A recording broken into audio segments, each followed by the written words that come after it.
La forêt était trop silencieuse ce matin-là. Rex, son fidèle chien policier, s'est soudain figé, terrifié. Il fixait un vieux chêne déformé par une masse noire et luisante qui semblait. Quand l'officier Daniel a planté son couteau dans l'écorce pour comprendre, un cri étouffé a retenti de l'intérieur. Ce qu'il a découvert dépasse l'horreur absolue. Restez jusqu'à la fin, car ce qui était piégé vivant dans cet arbre va vous laisser sans voix. Restez avec nous, car cette histoire incroyable vous laissera sans voix. Avant de commencer, n'oubliez pas de liker et de vous abonner. Et surtout, je suis curieux, d'où nous regardez-vous? Indiquez votre pays dans les commentaires. J'adore voir jusqu'où voyagent nos histoires. Le silence. Ce n'était pas le calme apaisant d'une matinée d'automne, ni la tranquillité habituelle de la nature au repos. Non. C'était un vide, un silence lourd, épais, presque palpable, qui vous appuie sur la poitrine et refuse de vous laisser respirer. L'officier Daniel Hayes connaissait ces bois mieux que personne. Depuis 20 ans, il arpentait les sentiers sinueux de la forêt de Ridgewood, et il en connaissait chaque racine, chaque odeur, chaque changement de saison. À ses côtés, Rex, son imposant berger allemand, 5 années de service commun, avait forgé entre l'homme et l'animal une symbiose parfaite. Il n'avait pas besoin de mots. Un simple regard, une tension infime dans la laisse, et Daniel savait ce que Rex pensait. Mais aujourd'hui, le lien qui les unissait transmettait un signal nouveau, un signal alarmant, la peur. Ils venaient d'entrer dans le secteur 9, une zone reculée où les arbres, vieux de plusieurs siècles, entremêlaient leurs branches pour former une voûte impénétrable. Ici, la lumière du jour peinait à toucher le sol. D'habitude, la forêt est une symphonie de vie, le chant des oiseaux, le bruissement des feuilles, la course furtive des écureuils. Mais ce matin, le monde semblait avoir été mis sur pause. Pas un souffle de vent, pas un craquement. Même les insectes semblaient avoir déserté les lieux. Daniel sentit sa gorge se serrer. Il posa machinalement la main sur son holster, un réflexe instinctif face à l'inconnu. « Qu'est-ce qu'il y a, mon grand ?»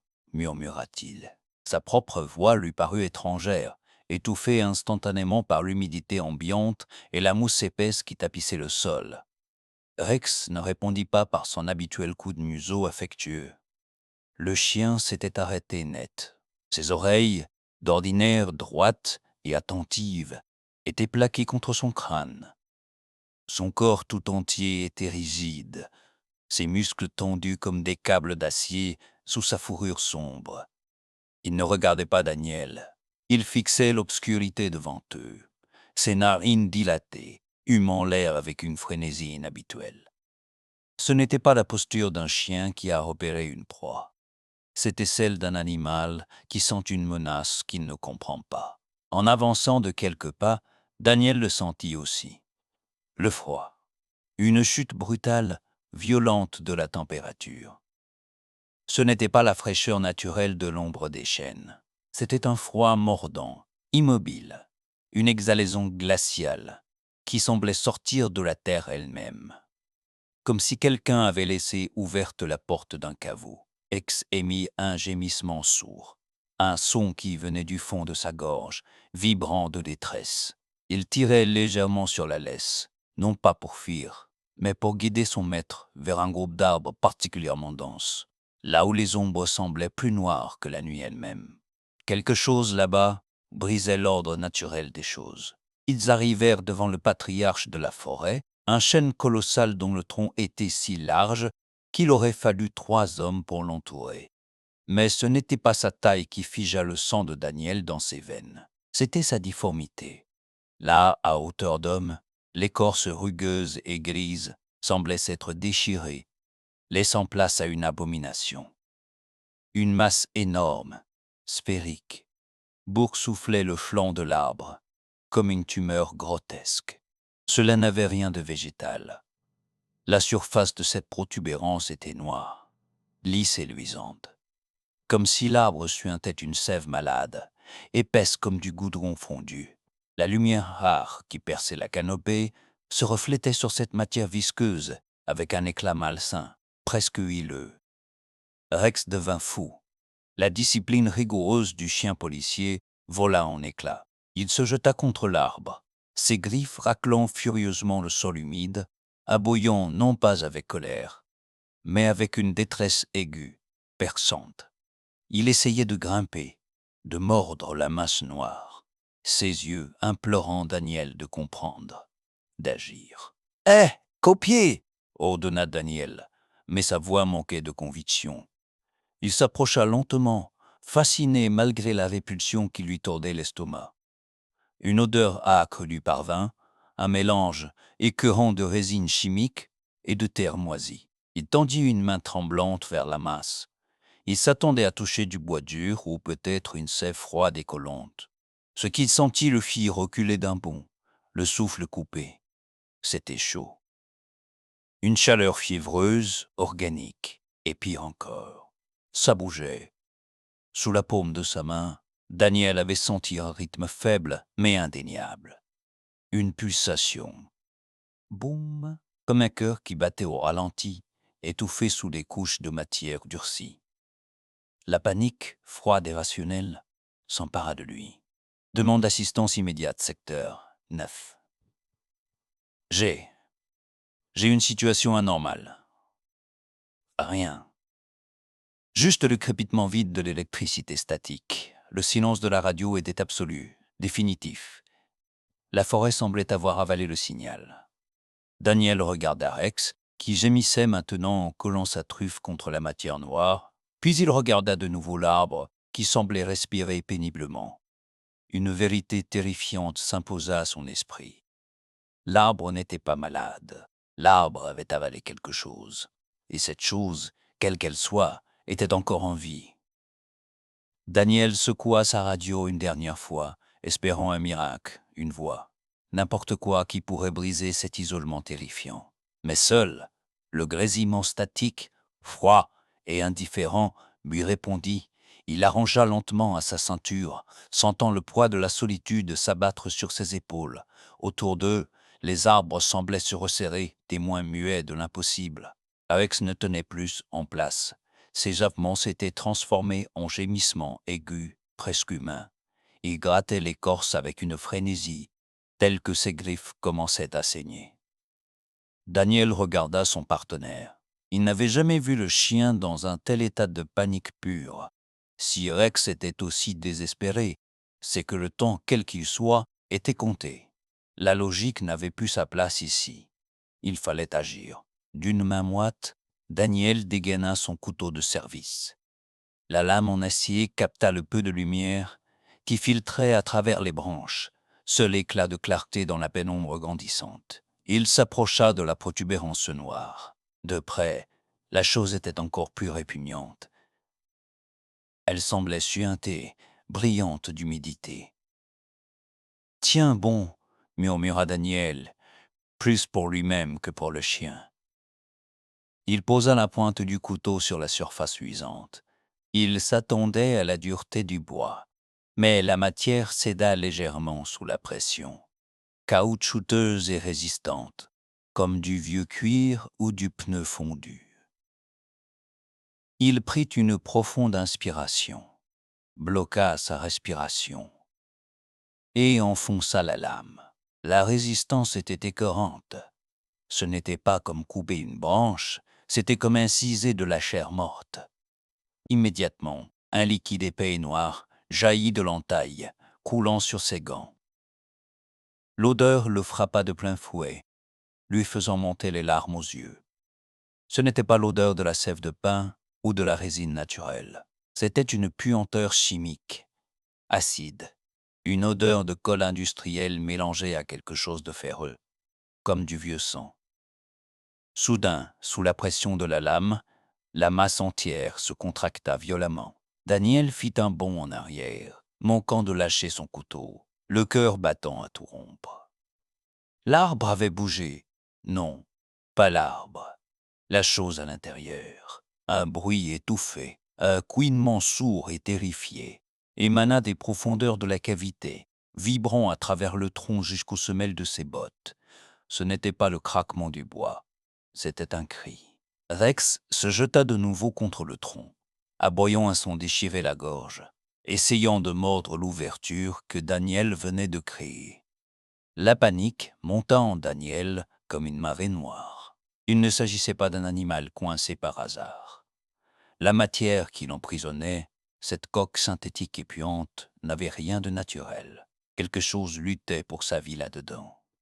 Et chaque seconde passée dans ce tombeau de résine le rapprochait de la fin. Il n'y avait plus de place pour la peur, seulement pour l'urgence brute. Daniel n'hésita plus. Le cri de détresse avait fait voler en éclats ses dernières réticences. Ignorant l'odeur nauséabonde qui lui prenait à la gorge, il agrippa le bord de l'incision à deux mains et tira de toutes ses forces. La matière caoutchouteuse résista d'abord, s'étirant avec un bruit de succion répugnant avant de se déchirer brutalement. Blotti dans une cavité creusée à même le bois vivant, un petit corps était recroquevillé, prisonnier d'un cocon de résine noire et collante. C'était un chiot, minuscule, à peine plus gros que la main de Daniel. La substance visqueuse avait durci autour de ses pattes et de son flanc, le soudant littéralement à l'intérieur de l'arbre. Seule sa tête était encore libre, mais ses yeux étaient clos, scellés par l'épuisement et la douleur. « Oh mon Dieu !» souffla Daniel, la voix brisée. Il rengaina son couteau et plongea ses mains nues dans la cavité. Le contact fut atroce. La sève synthétique était froide, gluante, agissant comme une colle industrielle puissante. Le chiot émit un faible gémissement lorsque Daniel tenta de le bouger, un son si fragile qu'il fut presque couvert par le souffle erratique de Rex, qui pleurait doucement derrière lui. « Je te tiens !» murmura l'officier, luttant contre la panique. Doucement. Il devait faire preuve d'une force délicate, arrachant la fourrure prise au piège, sans briser les os fragiles de l'animal. La résine refusait de lâcher prise, s'étirant en longs fils noirs et poisseux. C'était un combat physique contre une matière inerte mais impitoyable. Avec un dernier effort, un bruit de déchirure humide se fit entendre, et le petit corps se décolla enfin de la paroi. Mais alors qu'il reculait, le faisceau de sa lampe torche balaya l'intérieur désormais vide de la cavité. Au fond du trou, partiellement enseveli sous des couches de vieille résine durcie, se trouvaient des ossements, de minuscules côtes, des crânes fragiles et des touffes de poils décolorés par le temps. Ce n'était pas la première fois que l'arbre servait de prison. C'était un charnier, un tombeau secret, patiemment entretenu, où d'autres vies avaient été offertes au silence de la forêt. Une cruauté méthodique, répétée, invisible. La nausée le submergea, mais le poids dans ses bras le ramena à la réalité. Le chiot ne bougeait pas. Daniel ôta un gant avec ses dents et posa sa main sur le petit thorax couvert de glu. Rien, ou presque. Une vibration infime, espacée, désespérée. Le chiot était en hypothermie sévère, son corps raidi par le froid et le poison de la résine. Il était libre, mais il était en train de s'éteindre, là, dans ses bras. « Pas toi !» grogna Daniel, les dents serrées, une rage froide remplaçant l'horreur. « Toi, tu ne finiras pas là-dedans. » Il pivota sur ses talons, serrant le paquet de fourrure contre sa propre chaleur corporelle. « Naléo !» et Ex aboya une fois, un son bref et impérieux, et s'élança déjà vers le sentier. La course contre la mort venait de commencer. La course vers le véhicule de patrouille ne fut qu'un flou vertigineux d'arbres, de racines et de feuilles mortes. Daniel ne sentait plus ses jambes, propulsé uniquement par l'adrénaline et le poids minuscule, terrifiant de fragilité, qu'il pressait contre sa poitrine. Chaque seconde perdue dans cette forêt maudite était une victoire pour la mort qui rôdait. Il arracha la portière du 4x4, s'y jeta presque, et déposa délicatement le petit corps inerte sur le siège passager. Rex bondit à l'intérieur, avant même que Daniel n'ait eu le temps de démarrer, se positionnant immédiatement au-dessus du chiot, protecteur, immense dans l'espace confiné de l'habitacle. Le moteur rugit, brisant enfin le silence oppressant du secteur 9, et les pneus crissèrent violemment sur le gravier alors que Daniel écrasait l'accélérateur. Le véhicule bondit sur le chemin forestier accidenté, secoué de soubresauts violents. Mais Daniel n'en ralentit pas.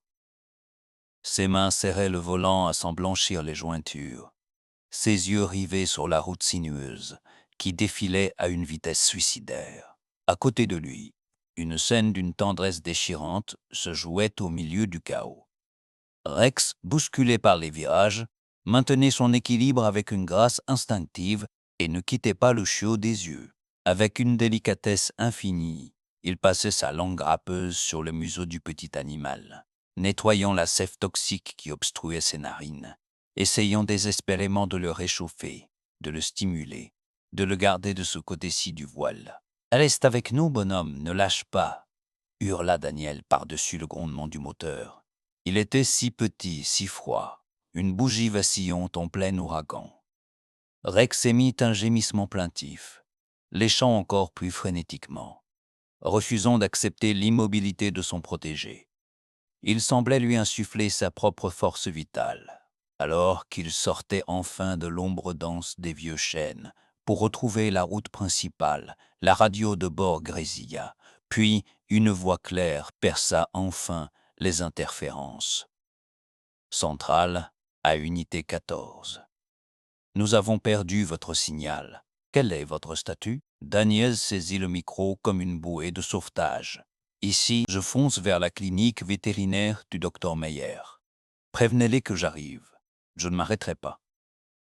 Le 4x4 heures s'immobilisa devant la clinique vétérinaire, dans un crissement de pneus qui fit tourner les têtes dans la salle d'attente. Daniel ne prit pas la peine d'éteindre le moteur.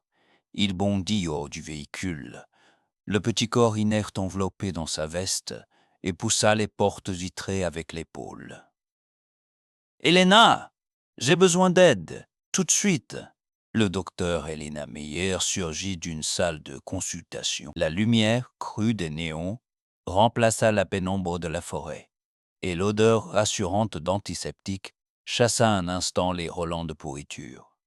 Daniel déposa délicatement le chiot sur la table en inox froide. Sous cet éclairage impitoyable, l'animal avait l'air encore plus minuscule, une boule de fourrure collée par cette substance noire, inerte comme une pierre.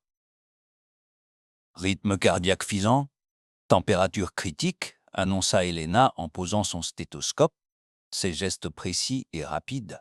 Elle commença à nettoyer le museau du chiot avec une compresse imbibée de solvant chirurgical. Mais alors qu'elle frottait la matière visqueuse, elle s'arrêta net. Elle approcha la compresse de son nez, huma une fois, puis fronça les sourcils, un éclair d'incompréhension passant dans son regard. « Daniel, tu as dit qu'il était coincé dans un arbre ?» demanda-t-elle sans le regarder, continuant à gratter la substance. « Oui, dans un chêne, secteur 9, c'était comme une tumeur sur le tronc. » Elena releva la tête. Son expression avait changé. La compassion professionnelle avait laissé place à une froideur analytique. « Ce n'est pas de la sève, Daniel, ni de la résine naturelle. Regarde la texture. » Elle lui montra le résidu sur son gant. Il ne s'effritait pas, il s'étirait. C'est un adhésif industriel, une sorte d'époxy à prise lente, teinté pour ressembler à de l'écorce. Les mots tombèrent comme un couperet dans le silence aseptisé de la salle. Daniel sentit un froid polaire l'envahir, bien plus intense que celui de la forêt. « Tu veux dire que ce n'est pas un accident ?»« Impossible, » trancha Elena. Un arbre ne produit pas de colle synthétique, et il ne crée pas une poche parfaite pour y enfermer un animal vivant. Quelqu'un a fabriqué ce piège. Quelqu'un a mis ce chiot dedans et a attendu que la colle durcisse pour le sceller vivant. Daniel recula d'un pas, chancelant sous le poids de la révélation. Un prédateur qui prenait plaisir à créer des tombeaux vivants. La peur qui l'avait animé jusque-là s'évapora instantanément, remplacée par une colère sourde, glaciale, terrifiante. Il n'était plus seulement un sauveteur, et il venait de découvrir une scène de crime.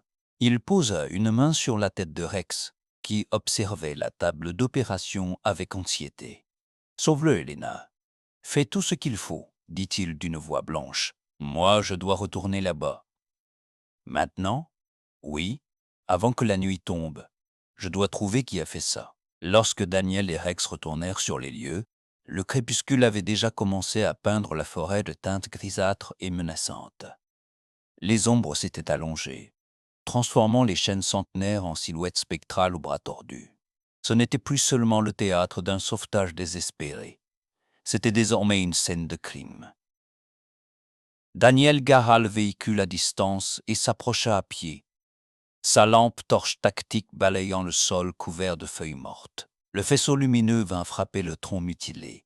Avec sa blessure béante d'où s'écoulait encore cette fausse sève noire, l'arbre ressemblait à une créature éventrée. Le chien n'avait pas besoin qu'on le lui dise 2 fois. Il se mit au travail. La truffe au ras du sol, inspirant bruyamment, filtrant chaque molécule d'air. Il ne cherchait plus une victime à sauver. Il traquait une odeur, celle de l'homme. Daniel s'agenouilla au pied de l'arbre, examinant la terre meuble que ses bottes avaient piétinée plus tôt. Il devait faire abstraction de sa colère pour laisser place à la froideur de l'analyse. Il repéra une zone où la mousse semblait avoir été arrachée, non pas par eux, mais bien avant. Il écarta la terre humide avec ses doigts gantés. À quelques centimètres de profondeur, il découvrit un morceau de cordelette en nylon vert, à demi brûlée à l'extrémité. Il la tira. Elle était enduite de cette même substance collante. Un frisson d'horreur pure lui parcourut l'échine. Le chiot n'avait pas seulement été enfermé, il avait été attaché, maintenu en place le temps que le prédateur construise son mur de résine, couche après couche. Ce détail révélait une patience atroce. Ce n'était pas l'acte impulsif d'un sadique de passage. C'était un rituel, une œuvre perverse conçue pour durer, pour faire disparaître l'innocence lentement, invisible aux yeux du monde. Daniel, un aboiement bref de Rex, le tira de ses pensées. Le chien s'était figé à 10 mètres de là, près d'un fourré dense de ronces. Daniel le rejoignit, braquant sa lampe, là où Rex pointait son museau. Dans la boue d'une ornière, parfaitement conservée par l'humidité du sous-bois, se dessinait une empreinte de botte, lourde, profonde, striée. Une taille 44, probablement. Et elle ne pointait pas vers le sentier principal, mais s'enfonçait vers l'est, vers les vieilles cabanes de chasse abandonnées. Daniel se releva, fixant l'obscurité grandissante dans cette direction. L'auteur de cette abomination n'était pas un fantôme. C'était un homme de chair et de sang, qui marchait, respirait, et qui pensait sans doute que la forêt garderait son secret à jamais. La clinique vétérinaire était devenue un sanctuaire, une bulle de lumière chaude et de bipes rassurants, loin des ombres glaciales de la forêt de Ridgewood. Les jours qui suivirent la découverte furent une lente et douloureuse reconquête de la vie, tandis que Daniel jonglait entre les rapports de police et l'enquête criminelle qui s'ouvrait, une autre bataille, plus silencieuse, se jouait dans la salle de réveil. Rex avait élu domicile au pied de la cage de soins intensifs. Lui, le chien d'intervention habitué à l'action et au mouvement, s'était transformé en statue de vigilance. Il refusait de quitter la pièce, grognant doucement si quiconque, à l'exception d'Helena ou de Daniel, osait s'approcher trop près du petit miraculé. Il ne dormait que d'un œil, ses oreilles pivotant au moindre changement dans la respiration du chiot. Daniel était passé avant son service, un café tiède à la main, les traits tirés par la fatigue. Lorsqu'il entra, il vit Rex debout, la queue battant l'air avec une douceur rythmique. Sur la table d'examen basse, débarrassé de son carcan de résine toxique, le chiot était assis. Il était encore faible, ses pattes tremblaient sous son propre poids, mais ses yeux étaient ouverts. Il n'était plus voilé par la mort, mais brillant, curieux, fixé sur le géant au pelage noir et feu qui le veillait.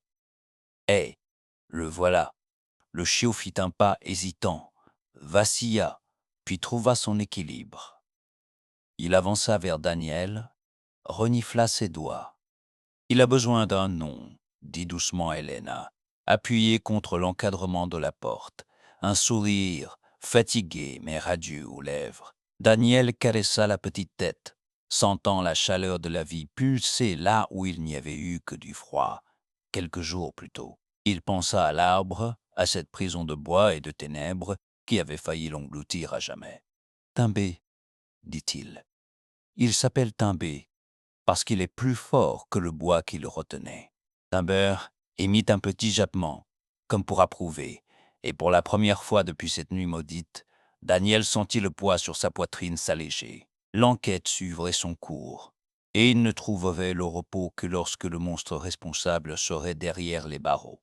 Mais ici, maintenant, le mal avait perdu. La cruauté humaine avait creusé un tombeau, mais la loyauté animale en avait fait un berceau pour une nouvelle vie. Le lien qui unissait désormais l'homme, le vieux chien et le jeune survivant était indestructible, forgé dans l'épreuve du feu et de la résine. Ils avaient regardé l'abîme en face, et l'abîme avait reculé. Parfois, les héros ne portent pas d'insigne. Parfois, ils ont 4 pattes, un flair infaillible et un cœur assez grand. Si cette histoire de courage et de survie vous a touché, s'il vous plaît, prenez un instant pour cliquer sur j'aime et partagez cette vidéo.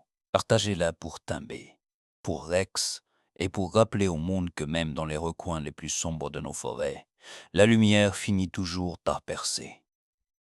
Abonnez-vous pour ne pas manquer la suite de nos enquêtes.